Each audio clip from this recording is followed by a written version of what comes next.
تم پرندوں سے دل بہلایا کرو۔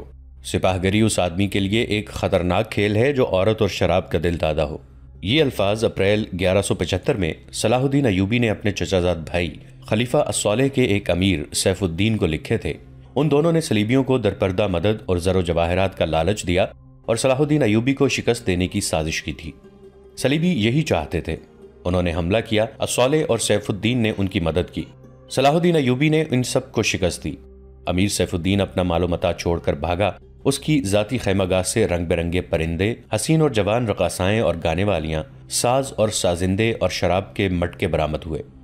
صلاح الدین ایوبی نے پرندوں کو، ناچنے گانے والیوں اور ان کے سازندوں کو رہا کر دیا اور امیر سیف الدین کو اس مضمون کا خط لکھا: تم دونوں نے کفار کی پشت پناہی کر کے ان کے ہاتھوں میرا نام و نشان مٹانے کی ناپاک کوشش کی، مگر یہ نہ سوچا کہ تمہاری یہ سازش عالم اسلام کا بھی نام و نشان مٹا سکتی ہے۔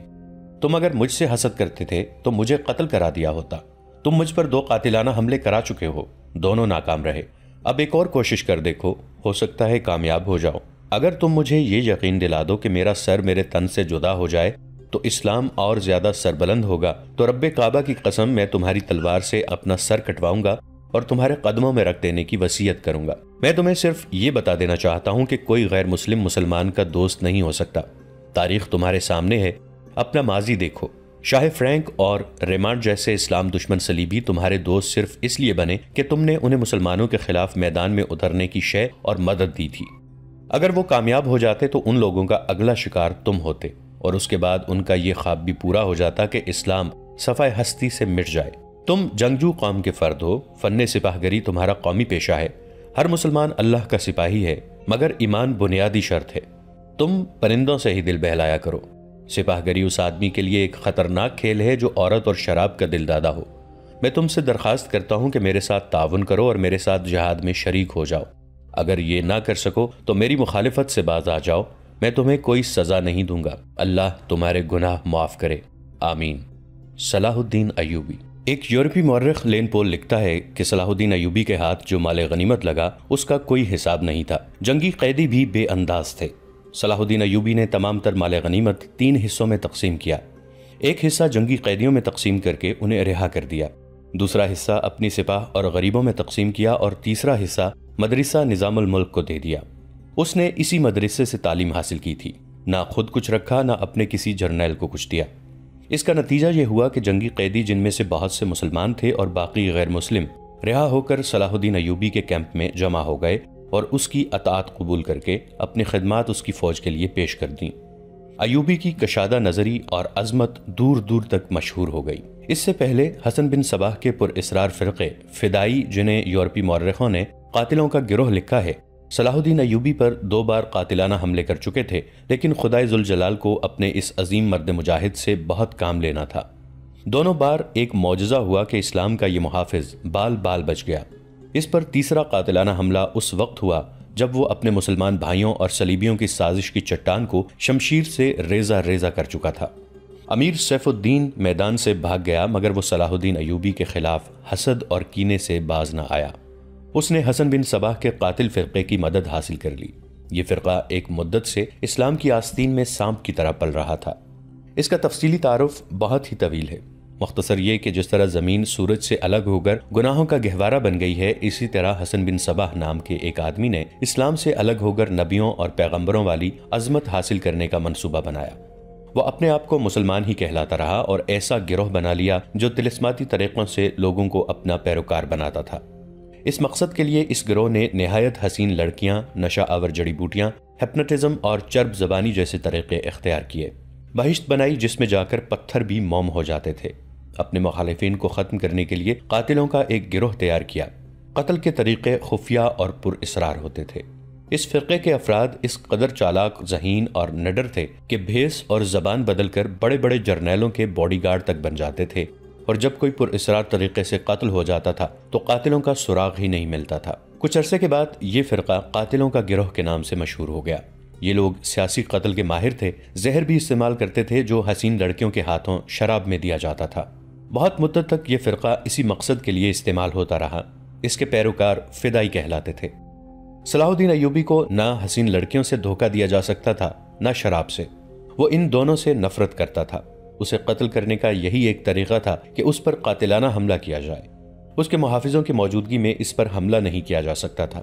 2 حملے ناکام ہو چکے تھے۔ اب جبکہ صلاح الدین ایوبی کو یہ توقع تھی کہ اس کا چچا زاد بھائی الصالح اور امیر سیف الدین شکست کھا کر توبہ کر چکے ہوں گے، انہوں نے انتقام کی ایک اور زیر زمین کوشش کی۔ صلاح الدین ایوبی نے اس فتح کا جشن منانے کی بجائے حملے جاری رکھے اور 3 قصبوں کو قبضے میں لے لیا۔ ان میں غازہ کا مشہور قصبہ بھی تھا۔ اسی قصبے کے گرد نواح میں ایک روز صلاح الدین ایوبی اسیر جار الاسدی کے خیمے میں دوپہر کے وقت غنودگی کے عالم میں سستا رہا تھا۔ اس نے اپنی وہ پگڑی نہیں اتاری تھی جو میدان جنگ میں اس کے سر کو صحرا کے سورج اور دشمن کی تلوار سے محفوظ رکھتی تھی۔ خیمے کے باہر صلاح الدین ایوبی کے محافظوں کا دستہ موجود اور چوکس تھا۔ باڈی گارڈز کے اس دستے کا کمانڈر ذرا سی دیر کے لیے وہاں سے چلا گیا۔ ایک محافظ نے صلاح الدین ایوبی کے خیمے کے گرے ہوئے پردوں میں سے جھانکا۔ اسلام کی عظمت کے پاسبان کی آنکھیں بند تھیں۔ وہ پیٹھ کے بل لیٹے ہوئے تھے۔ اس محافظ نے باڈی گارڈز کی طرف دیکھا۔ ان میں سے 3-4 باڈی گارڈز نے اس کی طرف دیکھا۔ محافظ نے اشارے کے طور پر اپنی آنکھیں بند کر کے کھولی۔ 3-4 محافظ اٹھے اور دوسروں کو باتوں میں لگایا۔ محافظ خیمے میں چلا گیا، کمر بند سے خنجر نکالا، دبے پاؤں چلا اور پھر چیتے کی طرح سوئے ہوئے صلاح الدین ایوبی پر جست لگائی۔ خنجر والا ہاتھ اوپر اٹھا۔ عین اس وقت صلاح الدین ایوبی نے کروٹ بدل لی۔ یہ نہیں بتایا جا سکتا کہ محافظ خنجر کہاں مارنا چاہتا تھا، دل میں یا سینے میں، مگر ہوا یوں کہ خنجر صلاح الدین ایوبی کی پگڑی کے بالائی حصے میں اتر گیا اور سر سے بال برابر دور رہا۔ پگڑی سر سے اتر گئی۔ صلاح الدین ایوبی بجلی کی تیزی سے اٹھے۔ انہیں یہ سمجھنے میں دیر نہ لگی کہ یہ سب کیا ہے۔ ان پر اس سے پہلے ایسے 2 حملے ہو چکے تھے۔ انہوں نے بھی حیرت کا اظہار نہ کیا کہ حملہ آور ان کے اپنے باڈی گارڈز کے لباس میں تھا، جسے انہوں نے خود اپنے باڈی گارڈز کے لیے منتخب کیا تھا۔ انہوں نے ایک سانس جتنا بھی عرصہ ضائع نہ کیا۔ حملہ آور ان کی پگڑی سے خنجر کھینچ رہا تھا۔ ایوبی سر سے ننگے تھے۔ انہوں نے حملہ آور کی ٹھوڑی پر پوری قوت سے گھونسا مارا۔ ہڈی ٹوٹنے کی آواز سنائی دی۔ حملہ آور کا جبڑا ٹوٹ گیا تھا۔ وہ پیچھے کو گرا اور اس کے منہ سے ہیبت ناک آواز نکلی۔ اس کا خنجر صلاح الدین ایوبی کی پگڑی میں رہ گیا تھا۔ صلاح الدین ایوبی نے اپنا خنجر نکال لیا۔ اتنے میں 2 محافظ دوڑتے اندر آئے۔ ان کے ہاتھوں میں تلواریں تھیں۔ صلاح الدین ایوبی نے انہیں کہا کہ اسے زندہ پکڑ لو، مگر یہ دونوں محافظ صلاح الدین ایوبی پر ٹوٹ پڑے۔ صلاح الدین ایوبی نے ایک خنجر سے 2 تلواروں کا مقابلہ کیا۔ یہ مقابلہ 1-2 منٹ کا تھا کیونکہ تمام باڈی گارڈز اندر آ گئے تھے۔ صلاح الدین ایوبی یہ دیکھ کر حیران رہ گئے کہ ان کے باڈی گارڈز 2 حصوں میں تقسیم ہو کر ایک دوسرے کو لہو لہان کر رہے تھے۔ انہیں چونکہ معلوم نہیں تھا کہ ان میں ان کا دشمن کون ہے اور دوست کون، وہ اس معرکے میں شریک نہ ہو سکے۔ کچھ دیر بعد جب باڈی گارڈز میں سے چند ایک مارے گئے، کچھ بھاگ گئے اور بعض زخمی ہو کر بے حال ہو گئے، تو انکشاف ہوا کہ اس دستے میں جو صلاح الدین ایوبی کی حفاظت پر مامور تھا، 7 محافظ فدائی تھے جو صلاح الدین ایوبی کو قتل کرنا چاہتے تھے۔ انہوں نے اس کام کے لیے صرف ایک فدائی خیمے میں بھیجا تھا۔ اندر صورتحال بدل گئی، چنانچہ باقی بھی اندر چلے گئے۔ اصل محافظ بھی اندر گئے۔ وہ صورتحال سمجھ گئے اور صلاح الدین ایوبی بچ گئے۔ انہوں نے اپنے پہلے حملہ آور کی شہر اکبر تلوار کی نوک رکھ کر پوچھا کہ وہ کون ہے اور اسے کس نے بھیجا ہے۔ سچ بولنے کے بدلے صلاح الدین ایوبی نے اسے جان بخشی کا وعدہ دیا۔ اس نے بتا دیا کہ وہ فدائی ہے اور اسے کیمشتگن، جسے بعض مورخوں نے گمگشتگین لکھا ہے، نے اس کام کے لیے بھیجا تھا۔ کیمشتگن الصالح کے ایک قلعے کا گورنر تھا۔ اصل کہانی سنانے سے پہلے یہ ضروری معلوم ہوتا ہے کہ ان واقعات سے پہلے کے دور کو دیکھا جائے۔ صلاح الدین ایوبی کے نام، ان کی عظمت اور تاریخ اسلام میں ان کے مقام اور کارناموں سے کون واقف نہیں؟ ملت اسلامیہ تو انہیں بھول ہی نہیں سکتی۔ مسیحی دنیا بھی انہیں ہمیشہ یاد رکھے گی۔ لہٰذا یہ ضروری معلوم نہیں ہوتا کہ صلاح الدین ایوبی کا شجرہ نسب تفصیل سے بیان کیا جائے۔ ہم جو کہانی سنانے لگے ہیں وہ اس نوعیت کی ہے جس کی وسعت کے لیے تاریخ کا دامن تنگ ہوتا ہے۔ یہ تفصیلات وقائع نگاروں اور قلمکاروں کی ریکارڈ کی ہوئی ہیں، کچھ سینہ بسینہ اگلی نسلوں تک پہنچتی ہیں۔ تاریخ کے دامن میں صلاح الدین ایوبی کے صرف کارنامے محفوظ کیے گئے ہیں۔ ان سازشوں کا ذکر بہت کم آیا ہے جو اپنوں نے ان کے خلاف اور ان کی بڑھتی ہوئی شہرت اور عظمت کو داغدار کرنے کے لیے انہیں ایسی لڑکیوں کے جال میں پھانسنے کی بار بار کوشش کی گئی جن کے حسن میں طلسماتی اثر تھا۔ تاریخ اسلام کا یہ حقیقی ڈرامہ 23 مارچ 1169 کے روز سے شروع ہوتا ہے جب صلاح الدین ایوبی کو مصر کا وائسرائے اور فوج کا کمانڈر ان چیف بنایا گیا۔ انہیں اتنا بڑا رتبہ ایک تو اس لیے دیا گیا تھا کہ وہ حکمران خاندان کے نونہال تھے، اور دوسرے اس لیے کہ اوائل عمر میں ہی وہ فن حرب و ضرب کے ماہر ہو گئے تھے۔ سپاہ گری ورثے میں ہی پائی تھی۔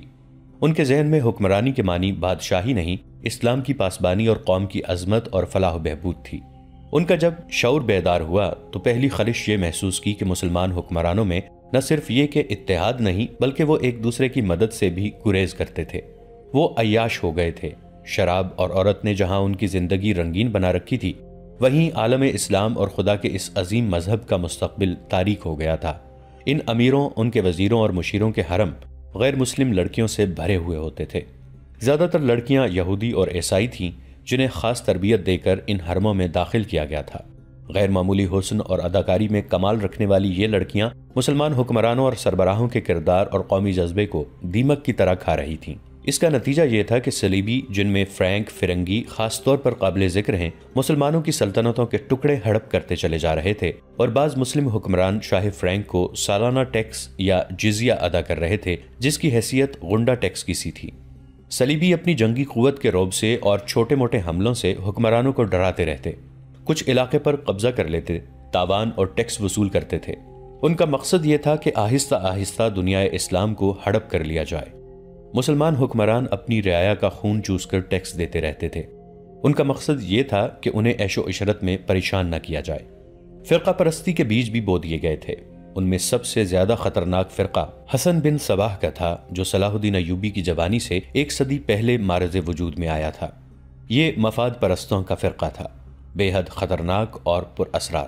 یہ لوگ اپنے آپ کو فدائی کہلاتے تھے، جو بعد میں حشیشین کے نام سے مشہور ہوئے، کیونکہ وہ حشیش نام کی ایک نشہ آور شے سے دوسروں کو اپنے جال میں پھانستے تھے۔ صلاح الدین ایوبی نے مدرسہ نظام الملک میں تعلیم حاصل کی۔ یاد رہے کہ نظام الملک دنیا اسلام کی ایک سلطنت کے وزیر تھے۔ یہ مدرسہ انہوں نے قائم کیا تھا جس میں اسلامی تعلیم دی جاتی اور بچوں کو اسلامی نظریات اور تاریخ سے بہرہور کیا جاتا تھا۔ ایک مورخ ابن الاطہر کے مطابق نظام الملک حسن بن صباح کے فدائیوں کا پہلا شکار ہوئے تھے، کیونکہ وہ رومیوں کی توسیع پسندی کی راہ میں چٹان بنے ہوئے تھے۔ رومیوں نے 1091 عیسوی میں انہیں فدائیوں کے ہاتھوں قتل کرا دیا۔ ان کا مدرسہ قائم رہا۔ صلاح الدین ایوبی نے وہیں تعلیم حاصل کی۔ اسی عمر میں انہوں نے سپاہ گری کی تعلیم اپنے بزرگوں سے لی۔ نور الدین زنگی رحمۃ اللہ علیہ نے انہیں جنگی چالیں سکھائیں، ملک کے انتظامات کے سبق دیے اور ڈپلومیسی میں مہارت دی۔ اس تعلیم و تربیت نے ان کے اندر وہ جذبہ پیدا کر دیا جس نے آگے چل کر انہیں صلیبیوں کے لیے بجلی بنا دیا۔ اوائل جوانی میں ہی انہوں نے وہ ذہانت اور اہلیت حاصل کر لی تھی جو ایک سالار اعظم کے لیے ضروری ہوتی ہے۔ صلاح الدین ایوبی نے فن حرب و ضرب میں جاسوسی یعنی انٹیلیجنس، کمانڈو اور گوریلا آپریشن کو خصوصی اہمیت دی۔ انہوں نے دیکھ لیا تھا کہ صلیبی جاسوسی کے میدان میں آگے نکل گئے ہیں اور وہ مسلمانوں کے نظریات پر نہایت کارگر حملے کر رہے ہیں۔ صلاح الدین ایوبی نظریات کے محاذ پر لڑنا چاہتے تھے جس میں تلوار استعمال نہیں ہوتی۔ اس کہانی میں آگے چل کر آپ دیکھیں گے کہ ان کی تلوار کا وار تو گہرا ہوتا ہی تھا، ان کی محبت کا وار اس سے کہیں زیادہ مار کرتا تھا۔ اس کے لیے تحمل اور بردباری کی ضرورت ہوتی ہے جو انہوں نے اوائل عمر میں ہی اپنے آپ میں پیدا کر لی تھی۔ انہیں جب مصر کا وائسرائے اور کمانڈر ان چیف بنا کر مصر بھیجا گیا تو ان سینئر افسروں نے ہنگامہ برپا کر دیا جو اس عہدے کی آس لگائے بیٹھے تھے۔ ان کی نگاہ میں صلاح الدین ایوبی ابھی طفل مکتب تھا، مگر اس طفل مکتب نے جب ان کا سامنا کیا، اس کی باتیں سنی تو ان کا احتجاج سرد پڑ گیا۔ مورخ لین پول کے مطابق صلاح الدین ایوبی ڈسپلن کے بڑے ہی سخت ثابت ہوئے۔ انہوں نے تفریح، عیاشی اور آرام کو اپنے اور اپنی افواج کے لیے حرام قرار دے دیا۔ انہوں نے اپنی دماغی اور جسمانی قوتوں کو صرف اس مقصد پر مرکوز کر دیا کہ سلطنت اسلامیہ کو مستحکم کرنا ہے اور صلیبیوں کو اس سرزمین سے نکالنا ہے۔ فلسطین پر وہ ہر قیمت پر قبضہ کرنا چاہتے تھے۔ انہوں نے یہی مقاصد اپنی فوج کو دیے۔ مصر کا وائسرائے بن کر انہوں نے کہا، خدا نے مجھے مصر کی سرزمین دی ہے، اس کی ذات باری مجھے فلسطین بھی ضرور عطا کرے گی۔ مگر مصر پہنچ کر ان پر انکشاف ہوا کہ ان کا مقابلہ صرف صلیبیوں سے نہیں بلکہ اپنے مسلمان بھائیوں نے ان کی راہ میں بڑے بڑے حسین جال بچھا رکھے ہیں جو صلیبیوں کے عزائم اور جنگی قوت سے زیادہ خطرناک ہیں۔ مصر میں صلاح الدین ایوبی کا استقبال جن زعماء نے کیا ان میں ناجی نام کا ایک سالار خصوصی اہمیت کا حامل تھا۔ صلاح الدین ایوبی نے سب کو سر سے پاؤں تک دیکھا۔ سب کے ہونٹوں پر مسکراہٹ اور زبان پر پیار اور محبت کی چاشنی تھی۔ بعض پرانے افسروں نے انہیں ایسی نگاہوں سے دیکھا جن میں طنز تھی اور تمسخر بھی تھا۔ وہ صلاح الدین ایوبی کے صرف نام سے واقف تھے یا ان کے متعلق یہ جانتے تھے کہ وہ حکمران خاندان کا فرد اور اپنے چچا کا جانشین ہے۔ وہ یہ بھی جانتے تھے کہ نور الدین زنگی رحمۃ اللہ علیہ کے ساتھ ان کا کیا رشتہ ہے۔ ان کی نگاہوں میں صلاح الدین ایوبی رحمۃ اللہ علیہ کی اہمیت بس ان کے خاندان کی بدولت تھی، یا اس وجہ سے انہوں نے صلاح الدین کو اہمیت دی کہ وہ مصر کا فوجی وائسرائے بن کر آیا تھا۔ اس کے سوا انہوں نے صلاح الدین ایوبی رحمۃ اللہ علیہ کو کوئی وقت نہ دی۔ ایک بوڑھے افسر نے اپنے ساتھ کھڑے افسر کے کان میں کہا، بچہ ہے، ہم اسے پال لیں گے۔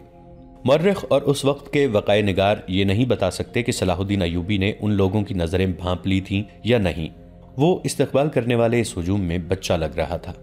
البتہ جب وہ ناجی کے سامنے مصافحے کے لیے رکے تو ایوبی کے چہرے پر تبدیلی سی آ گئی تھی۔ وہ ناجی سے ہاتھ ملانا چاہتے تھے، لیکن ناجی جو ان کی باپ کی عمر کا تھا سب سے پہلے درباری خوشامدیوں کی طرح جھکا، پھر ایوبی سے بغلگیر ہو گیا۔ اس نے ایوبی کی پیشانی چوم کر کہا، میرے خون کا آخری قطرہ بھی تمہاری جان کی حفاظت کے لیے بہے گا۔